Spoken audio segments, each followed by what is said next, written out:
Welcome to Talk Tickers, where we break down the earnings calls that move markets. Today, we're diving deep into Lululemon's Q2 report, and wow, it was a doozy. It was a report that absolutely stunned investors and basically hit the reset button on the whole story for this athleisure giant. We're going to get to the bottom of exactly why. Okay, so let's just start with the damage. The market's reaction? It was immediate and, well, brutal. The stock just went into a freefall, plunging 15% after hours. We're talking billions in market value just gone. It completely blew past the 10% move that the options market was pricing in. So the big question is, what on earth happened? And here's where things get really interesting, because this sets up the central puzzle of the whole report. You look at the left, earnings per share. They actually beat expectations. Not bad, right? But then you look at the right, revenue. And they missed, but just by a little bit. So a slight revenue miss triggers this massive sell-off. What did the market see that just completely overshadowed that EPS beat? Well, it really boils down to two huge critical issues. All right, let's unpack this. The first major problem is a really significant slowdown in Lululemon's most important market, right here in the US. It feels like that momentum, the momentum that seemed absolutely unstoppable for years. Yeah, it has finally hit a brick wall. And you don't even have to take my word for it. What was really striking was how candid the CEO, Calvin McDonald, was about this. He came right out on the call and admitted that the product assortment had become, and I'm quoting here, too predictable. He specifically called out some of their biggest franchises, like the Scuba Hoodie and the Soft Dream line, and said they just weren't hitting the mark with customers anymore. And look, the numbers here tell such a stark story. It's really a tale of two different companies right now. On one side, the international business is absolutely on fire, up 15%. But then you look at the Americas, the company's core engine, sales actually fell by 4%. This right here confirms that the product fatigue isn't just some vague idea. It's hitting the bottom line and it's hitting it hard. So as if that internal product problem wasn't enough, get this. There was a major external shock that just compounded everything. A new U.S. tariff situation that seems to have caught the company completely flat-footed. And the financial hit from this is, well, it's staggering. We're talking about a projected $240 million hit to gross profit for this fiscal year alone. To put that in perspective for you, that's a 220 basis point drag on their gross margin. That is a massive new cost that just came out of nowhere. So you're probably asking, how did this happen? Well, a huge part of it comes from the removal of something called the de minimis exemption.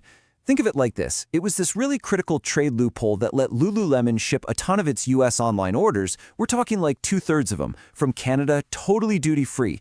As of August 29th, poof, that huge cost advantage is just gone.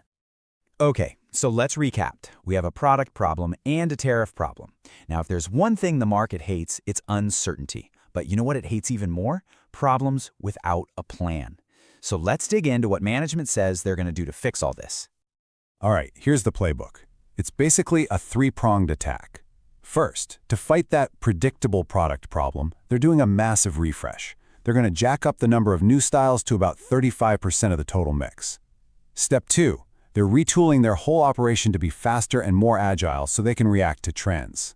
And third, they're bringing in the big guns on the tech side, appointing a new chief AI and technology officer to really speed up innovation.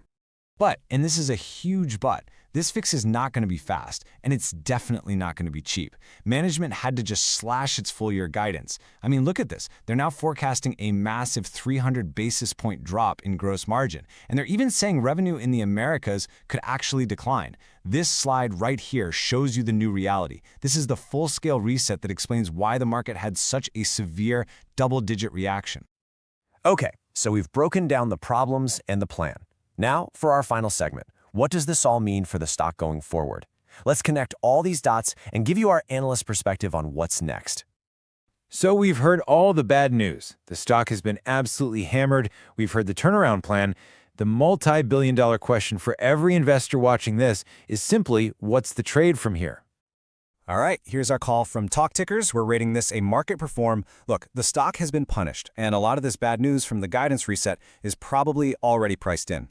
But, and this is the key, without a clear catalyst in the short term, we just don't see a ton of upside until that product refresh actually works. This has become a classic show-me story. The market is going to sit back and wait for proof. So if you're looking for a trade idea, here's one for you. It's a bit of a long shot, but it's plausible. Instead of betting on the next quarter, you could look way further out with a long-dated call spread, maybe targeting spring 2026.